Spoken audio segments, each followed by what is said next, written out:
My husband told me he'd found someone new, but when he read what I handed him, he nearly fell off his damn chair. And honestly, I don't regret a thing. My name is Delaney Hart. I'm 33, and I've been married to my husband, Cade, for 7 years. For most of that time, I believed we had a steady life.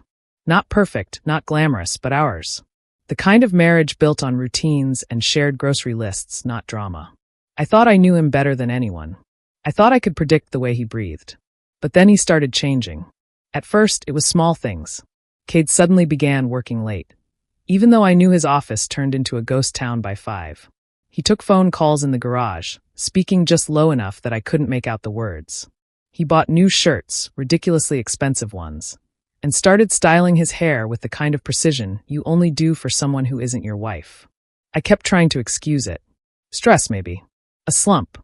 Men go through phases. Marriage isn't supposed to be glitter and fireworks every day.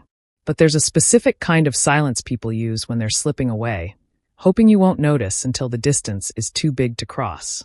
Then one Thursday evening, he asked me to sit at the kitchen table. His tone was stiff, like this was a business meeting. He folded his hands like he was bracing for applause instead of consequences. "Delaney," he said, "I met someone." No pause. No softness. No shame. Her name was Tessa Marwick, someone from his office who understood him, who made him feel alive again, who wasn't trapped in the routine like I apparently was. He said all of this while sipping the coffee I made him, while wearing the watch I gave him for our anniversary, in the home I spent years nurturing. He spoke like he was giving me a weather update, like I should thank him for his honesty. When he finished, he leaned back and waited for me to fall apart. I could see it in his eyes. He expected tears, maybe begging, maybe promises to fix myself so he'd stay. But I didn't cry. Something steadier took over instead, something cold and clear. "I just need 1 hour," I said. "Before you leave. There's something I want you to read." That confused him. His ego puffed up immediately. He assumed I was writing a goodbye letter or pouring my heart out for him to step on. "All right," he said, smug and relaxed. I walked to the bedroom, opened the bottom drawer of my nightstand, and took out a thick envelope I'd been building quietly for weeks. Proof. Receipts. Dates. Screenshots. Legal documents. A plan he never imagined I was capable of. When I handed it to him, he smirked like he'd already won. But when he opened it, that smirk cracked. When he flipped the first page, his face drained of color. And in that moment, watching him realize he wasn't holding a love letter, he was holding his consequences, I felt something I hadn't felt in months. Relief. Delaney thinks back to the beginning, when everything between her and Cade felt easy. They met years ago while volunteering at a community garden.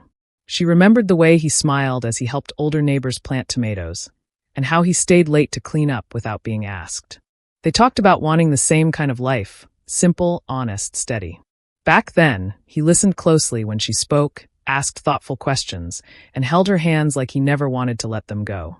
It's hard for her now to match that man with the one who sits across from her at the kitchen table, cold and distant. She remembers the first small signs that something had shifted.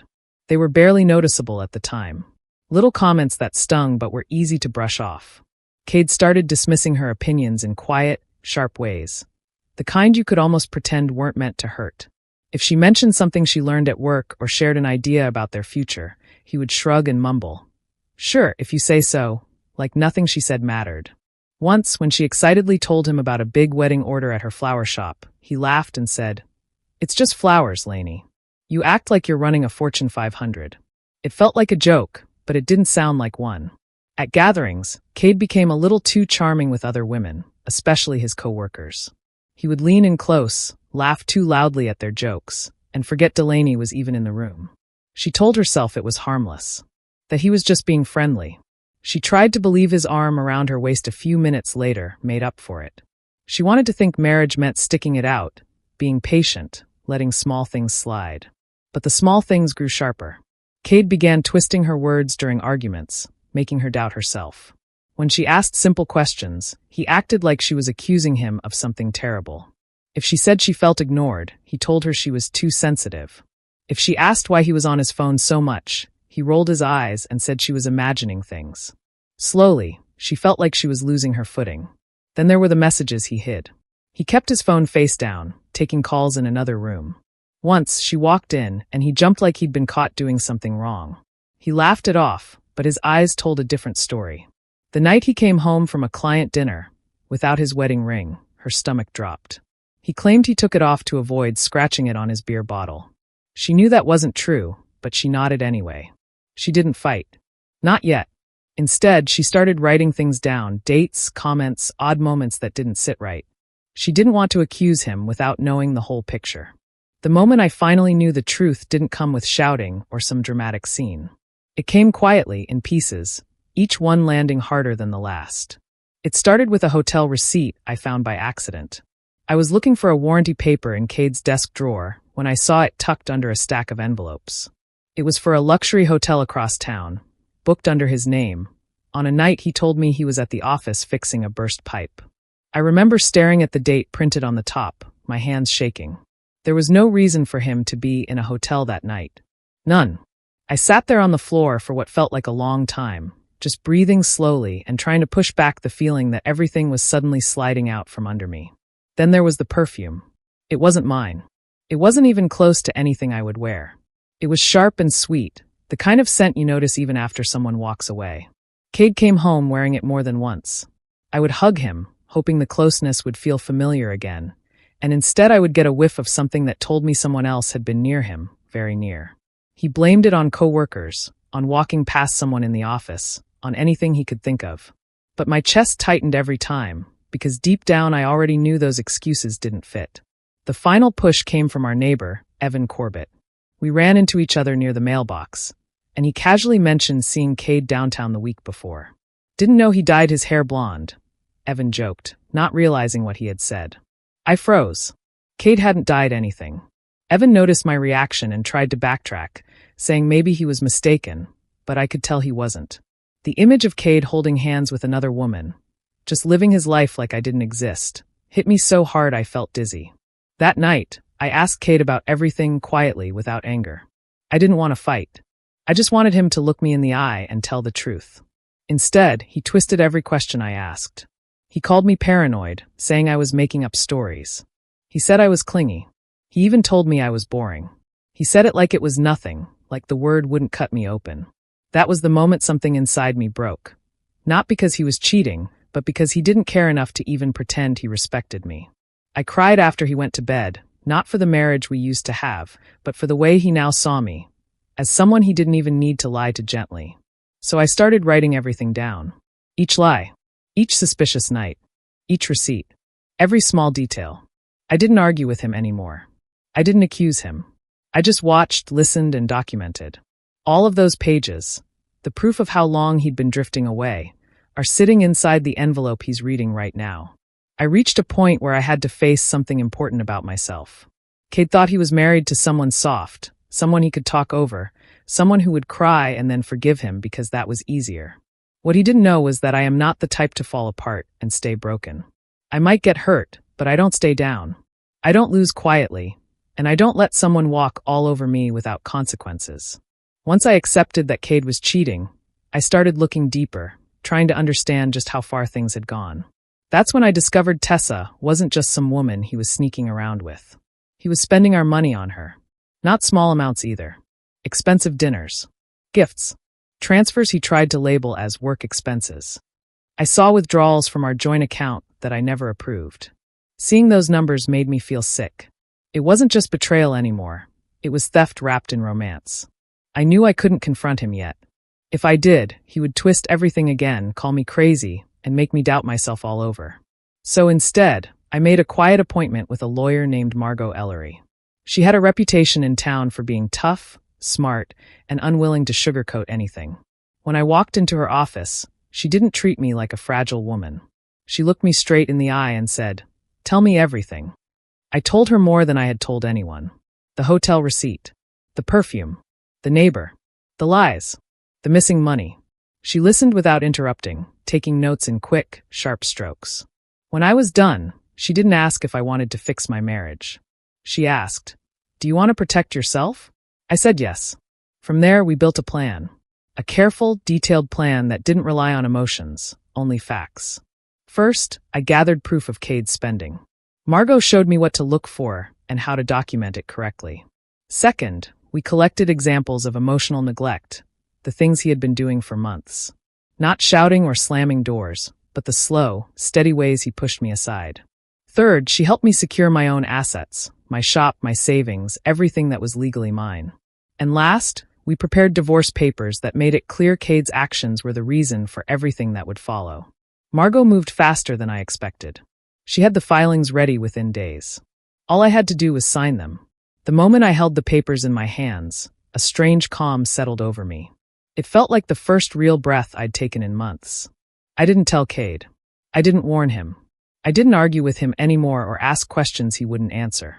I simply tucked the legal documents, along with all my evidence, into the thick envelope he's holding right now. He thinks he's in control of the situation. He has no idea his choices caught up to him before he even opened that envelope. After I learned the truth, things between Cade and me shifted in a way that was almost impossible to ignore. He stopped pretending. Instead of hiding his distance, he let it show openly. He started avoiding me on purpose, walking past me in the hallway without a word, leaving early in the morning, coming home long after I had gone to bed. He wore new shirts I had never seen before, nicer ones than he'd ever bought while we were together. His shoes were polished, his hair carefully styled, and there were nights he returned with faint scratches on his neck, the kind that didn't come from work or stress. I didn't ask about them. I didn't ask why he smelled like a bar one night and like someone's perfume the next. The quieter I became, the more unsettled he grew. He wasn't used to me being calm. He was used to me filling the silence, trying to fix things, trying to understand him. Now I barely reacted, and that confused him more than any argument would have. He would glance at me sometimes with a look that almost seemed nervous, like he felt something happening that he couldn't control. Then one afternoon, I received a letter in the mail. There was no return address, but I knew exactly who it was from the moment I opened it. The handwriting was neat, sharp, almost proud. Tessa had written it. She didn't sign her name, but the words were enough. She mocked me for being replaced, said she hoped I wouldn't take it too hard, and wrote that Cade deserved someone exciting. The cruelty of it made my chest tighten, not because of what she said, but because of how much she enjoyed saying it. I didn't cry. I didn't crumble. I simply folded the letter and placed it with the other documents I'd been gathering. I wanted Cade to see it later, not as revenge, but as proof of how deep his betrayal had gone. Not just physical, but emotional. I wanted him to see the kind of person he had chosen over the woman he once promised everything to. During this time, Margot, my lawyer, worked closely with me. She built a timeline showing where our money had gone, matching every dinner, gift, and hotel charge to the dates he claimed to be working late or handling emergencies. Seeing it laid out so clearly was painful, but it also made everything undeniable. This wasn't a mistake. It wasn't a moment of weakness. It was a long, steady choice he made over and over. I gathered everything, screenshots, receipts, the letter, and the timeline Margot created. Each piece made the picture clearer. Each detail prepared me for the moment I knew would come sooner or later. The moment Cade finally decided he was done pretending and tried to walk out of our marriage. What he didn't know was that I had already prepared for that moment long before he reached for the door. The night everything finally broke open started quietly, almost like any other evening. Cade walked into the house with a stiff look on his face, the kind he wore when he had already made a decision. He didn't sit down or take off his jacket. He just stood there and said he was moving out for clarity, as if leaving your wife was the same thing as taking a weekend trip to clear your mind. While he talked, I saw something through the window, 2 suitcases in the back of his truck. Not old ones either. Freshly packed, sitting upright like they were waiting for him. He hadn't come to talk. He had come to walk out. I didn't ask him about the bags. I didn't ask where he was going or why he bothered pretending this was about clarity. Instead, I told him I made dinner and asked if he wanted to eat before he left. He looked surprised, almost unsure, but he agreed. Maybe he thought I was accepting everything quietly. Maybe he thought I was too shocked to push back. Either way, he sat down at the table. I watched him as he talked. He rambled about needing space, needing to figure out who he was, needing a fresh start. Every sentence was another lie, another excuse to make himself feel better about the choices he had already made.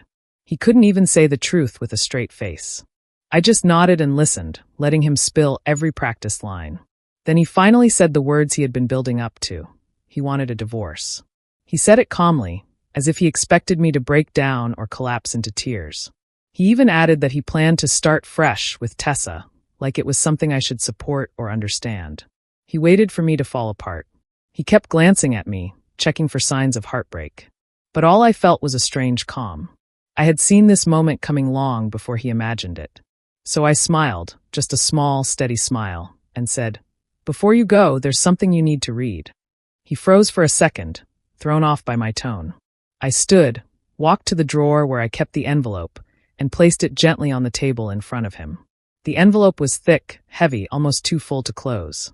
He stared at it, confused, like he couldn't decide if it was a goodbye letter or something else entirely. Then he slowly opened it. The first page didn't even finish settling on the table before his jaw tightened, sharp and sudden, as if someone had punched him without touching him. And that's where everything truly began to crack. Cade's hands shook a little as he pulled out the first page of the envelope. At first, he looked bored, like he expected a long emotional letter he could tune out. But the second his eyes focused on the paper, that confidence he carried around like armor began to crack. The first few pages were photos, clear, dated, and impossible to explain away. Pictures of him walking into places he told me he'd never been, standing close to a woman he claimed he barely knew, holding her in ways no husband should hold anyone but his wife. He flipped through them fast at first, then slower, like each one hit harder than the last. The receipts came next. Fancy dinners he swore were work meetings. Gifts charged to our joint account.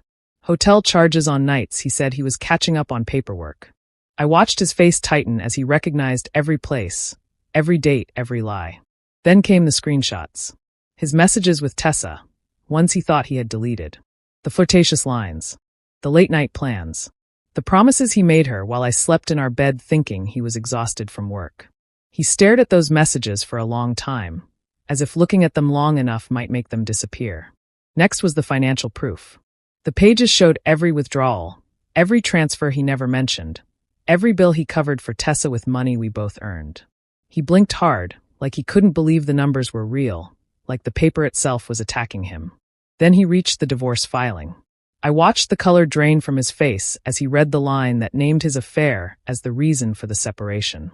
He swallowed, stiff and uncomfortable, like the words were stones he couldn't get down. His chair scraped loudly across the floor as he leaned back, glaring at me. "What is this?" he demanded. "Were you spying on me? Digging through my things? This is dramatic, Delaney. This is insane." But I didn't respond. I didn't argue. I didn't defend myself. I just watched him unravel, and my silence bothered him more than any words could have. He kept flipping pages, his breathing uneven, his forehead tense. As he read further, he realized something even worse. I had protected myself completely. My lawyer had helped me secure the house legally under my name, including the car and almost all of our savings.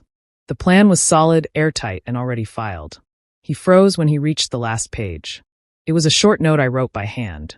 "You didn't leave me. I released you." His eyes darted back to the beginning, then to me, then to the page again. When he reached the final clause, confirming I had secured the house, the car, and the majority of our savings, he looked like he'd lost his balance. His mouth fell open, and he gripped the edges of the table as if he might slide right out of his chair. For the first time in a long time, Cade realized he wasn't the one in control anymore. Cade stared at the papers for a long time, but when the shock finally wore off, panic rushed in fast. He pushed the envelope aside and reached for my arm like he suddenly cared. His voice cracked as he said, "Delaney, wait, we need to talk. I made a mistake. I didn't mean for things to go this far." For months he had been cold, distant, and uncaring. Now, with everything in writing and the consequences staring him in the face, he wanted a conversation. I stayed still, letting him speak, letting him feel the fear he had never imagined he'd feel with me. Then his phone rang. The screen lit up with Tessa's name, and he froze. I picked up before he could snatch it away. Her voice hit me like a slap, loud, angry, demanding to know why Cade hadn't shown up to meet her. Before she could spit out another insult, I calmly said, "You might want to check your mail soon. You're listed in the legal documents." There was silence for one hard second. Then a sharp inhale. Then she hung up. But she wasn't gone. 2 seconds later, she called Cade back and screamed at him through the phone so loudly I could hear every word even though it wasn't on speaker. She yelled that he lied to her, that she didn't sign up to be dragged into legal mess, and that she wasn't going down with him. He tried to calm her, stuttering and tripping over his own excuses. But she cut him off and hung up again. The look on his face said it all. In one moment, he realized he had lost both of us. When the call ended, he stood there shaking, not from anger but from fear. He opened his mouth like he wanted to try again, to convince me to undo the mess he created. But I didn't give him the chance.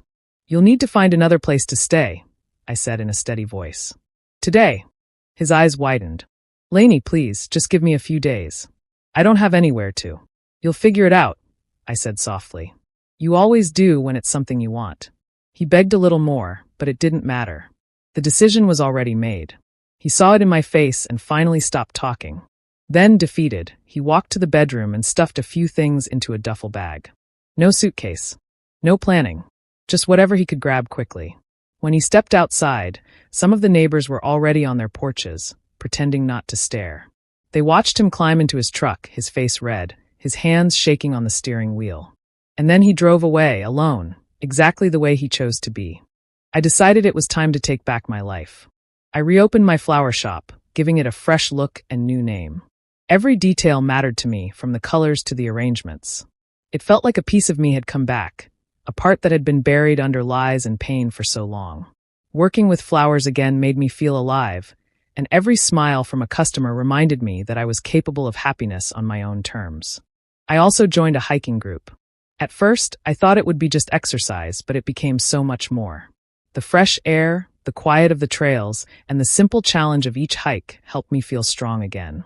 I started noticing the little things, like the sound of leaves under my feet or the way sunlight peeked through the trees. Each hike was a step away from my past and a step toward myself. I reached out to my family too. During my marriage, I had pulled away from them, thinking I could handle everything alone. Now, I was ready to reconnect. We spent time together, sharing stories and laughter I hadn't felt in years. It wasn't always easy. Some wounds took time to heal, but every moment brought me closer to the people I had missed. One day, I received a letter from Tessa. She apologized for her part in everything, explaining that Cade had lied to her just as he had lied to me. Reading her words stirred something in me, but not anger. I realized that I didn't want revenge anymore. I had already won by reclaiming my life and my peace. Her apology was just a reminder of how far I had come. I've come to understand that this isn't a story with a neat, happy ending. It's about rebuilding. I am learning to enjoy my own company, to make choices for myself, and to trust my instincts again. I wake up each day feeling a little stronger, a little freer. I laugh more easily now, and when I cry, it's for healing, not hurt. The quiet freedom I feel is the most important victory. I don't need someone else to validate my worth or dictate my happiness. Every flower I arrange, every trail I hike, every conversation with my family reminds me that I am enough. I'm taking life one step at a time, and for the first time in a long time, I feel like I'm truly living. I know there will be challenges ahead, but I feel ready. I've learned to trust myself, to value my own strength, and to find joy in the small things. Life isn't perfect, and it doesn't need to be. This is my beginning, and it feels like freedom. Cade lost his job soon after HR discovered he had broken the rules by dating a subordinate. It didn't take long before Tessa left him too. I heard about it, but I didn't feel the need to gloat or celebrate. It was simply the consequence of his actions, and I had moved past wanting him to feel guilty. A few days later, he reached out to me. He wanted one more chance, and said he missed what we had. Part of me felt the old pull of memories, but I knew that wasn't what I needed. This meeting wasn't about reconciliation. It was about closure, finally drawing a line under the part of my life he had made so complicated.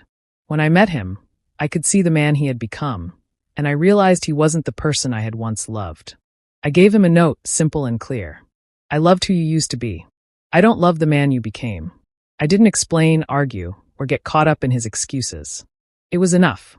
Those words were all the closure I needed, and I could finally let go. I walked away without looking back. Each step felt lighter than the one before. There was no bitterness, no leftover anger, just a quiet sense of freedom.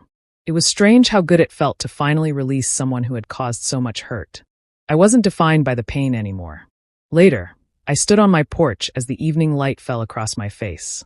The air was calm, and the colors of the sunset felt almost like a promise.